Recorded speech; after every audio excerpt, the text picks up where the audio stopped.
is the Two of Cups reversed.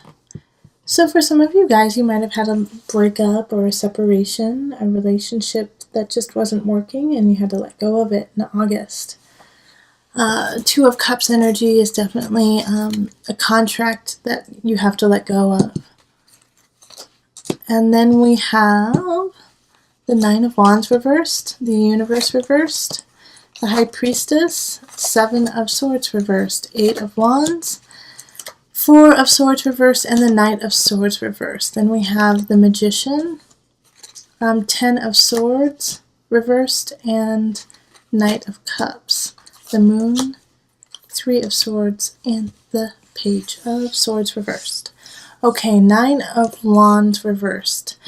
So in September, you're going to discover that there's something that you have been mulling over, contemplating, and wondering if it's worth defending. And it might turn out to be a situation that you're like, I think it's best that I walk away. You know, that I don't keep pushing my point of view, that I don't keep defending a certain situation, and that I walk away and maybe come back at a different time with a different approach.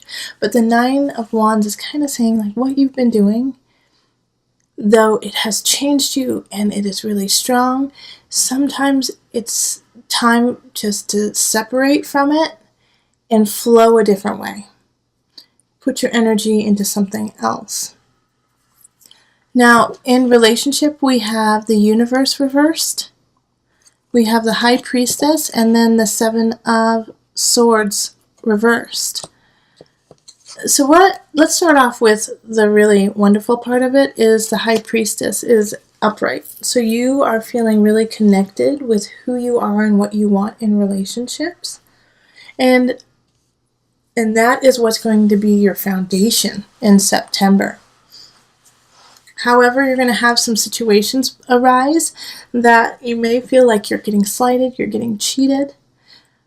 But know that you have to look into it and delve a little bit deeper, and you'll see that, you know, you're going to be just fine.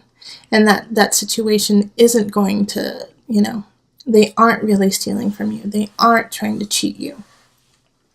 It's just that the universe, you know, with the universe in reverse, they're testing you. You know, the universe is testing you to see if you can handle a little rocky road. All right, and so that's why the Seven of Swords is popping up in reverse. You know, it's a situation that looks worse than it really is.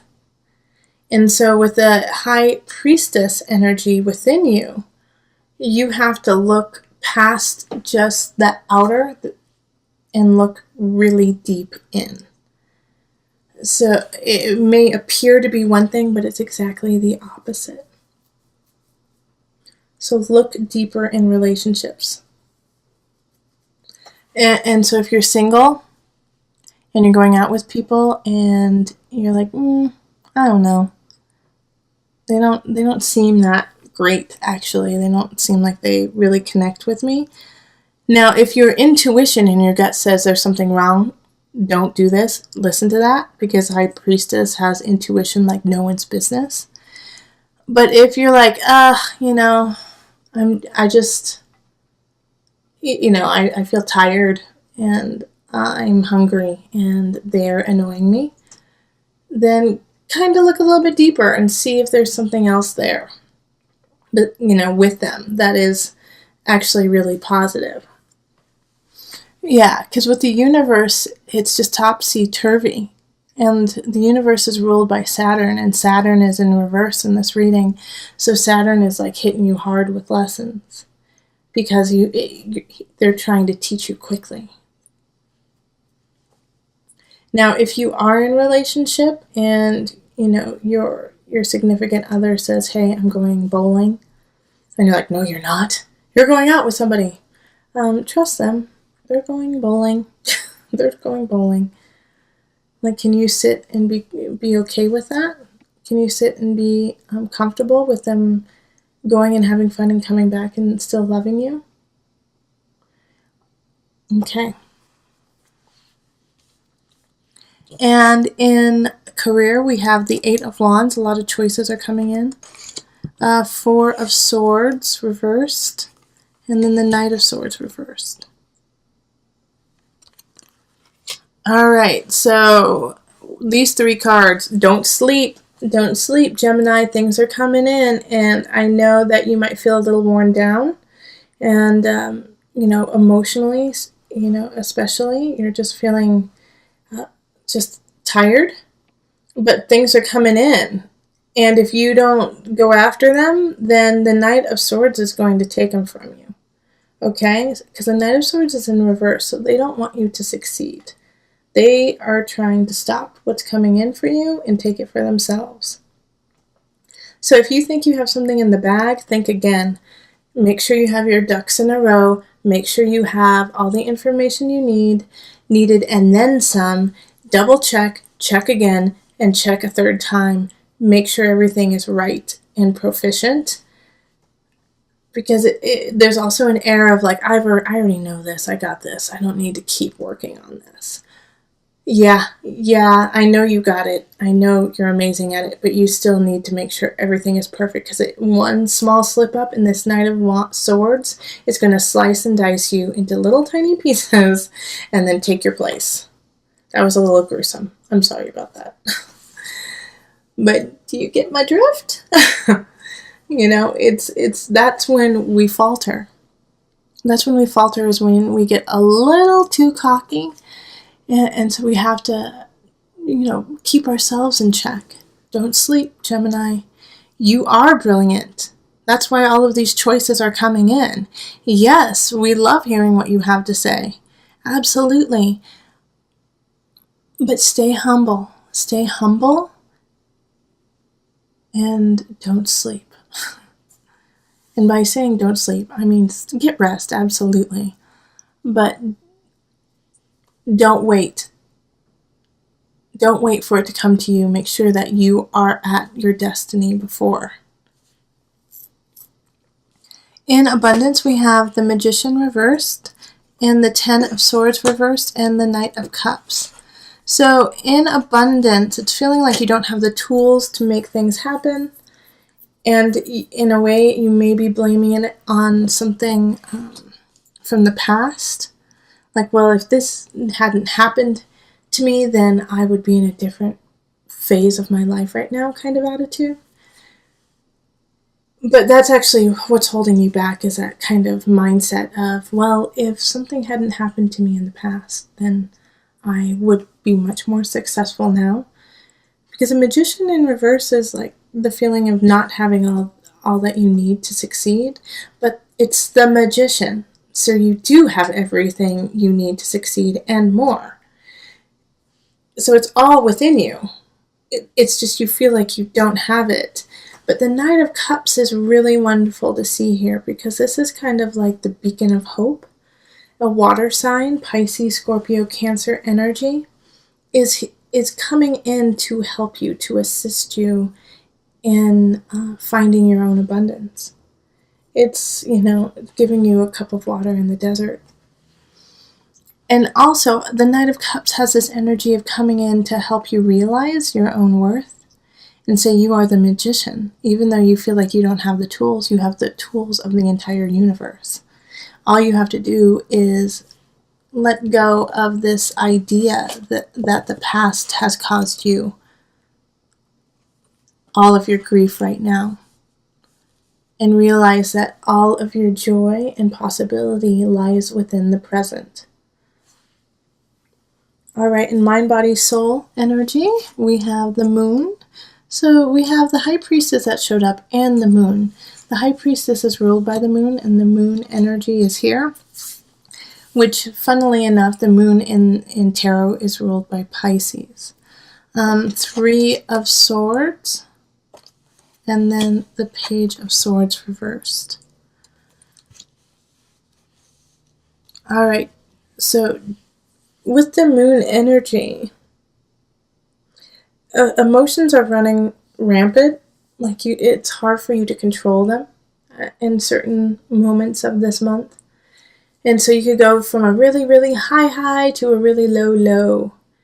But it's this feeling of betrayal, and it could be from the Page of Swords, so another fellow air sign, Gemini, Libra, Aquarius energy. But usually when the page shows up, it's a message coming into you. So this could be a message of somebody betraying you, or even a way of like you betraying yourself. Like I get this card, this setup in different cards when people, fall off the wagon, or have been really striving to do like a marathon and then take a month of vegging, So I get this card of like, oh gosh, how could I do this to myself? I did this to myself. And seeing as it's a mind-body-soul connection, it might be for many Geminis that situation of self-deprecation, of self-sabotage. But the nice thing about this, though, okay? The nice thing about this is that you can turn it around easily. All right? Because it's all within you. And the moon, even though it's on the rise, it's it goes high to low, high to low, high to low. When it's on that high, take that energy and push forward with it, knowing that it's going to shift, but you'll be okay. You'll be okay with the shift, and you can ride that out. All right, because the energy of the moon in tarot being Piscean is unconditional love. Even when we're on our highest of high, lowest of low, it has that energy of, I don't care where you are, I still love you. And I see you for your truth in the highest of highs and the lowest of lows. So don't betray that part of yourself. Accept it, acknowledge it, embrace it. How beautiful. And even if you get messages from yourself or from others that are conflicting and upsetting, ride it out. Ride it out. Piscean energy is, water too. So go, if you can, go sailing, or, sit in a pool or a hot tub and just let it wash away. All right, Gemini, let's pull it together with the Mother Wisdom deck. And this deck is written from kind of like a motherly perspective. So if you're not a mother, know that you are a mother. We are all mothers of something. Or fathers. Okay.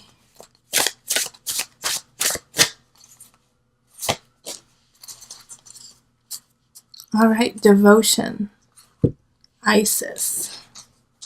And this is the goddess Isis. All right.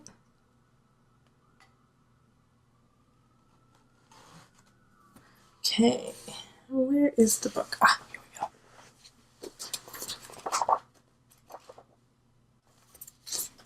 Devotion. The card of unstinting affection and high sacrifice, Isis signifies an expansion of your capacity to be selfless. Love comes effortlessly, but the hard-won art of devotion gets learned day after day as we put others first. Isis, the Egyptian goddess known as the Mother of Life, affirms the life-giving promise of devotion. Such is the power of Isis' tears for her dead husband Osiris, that they are said to cause the annual Nile flood, bringing fertility to a desiccated land. How does devotion live in you? Does your devotion to others override everything else? Do you feel exhausted by the demands of life? Winged Isis alights now to remind you that devotion depends on a delicate balance of self and other. You must find a way to nourish yourself without skimping on others, and to nourish your children without skimping on yourself. With devotion made sustainable, you will have more energy to intuit the language of love that speaks to your child and others. Snuggles, endearments, food, find a new gesture that conveys your love and loyalty. Let the path of devotion be your work. There are hundreds of ways to kneel and kiss. You're devoted. Your task is to find the right one and then offer it with a pure heart.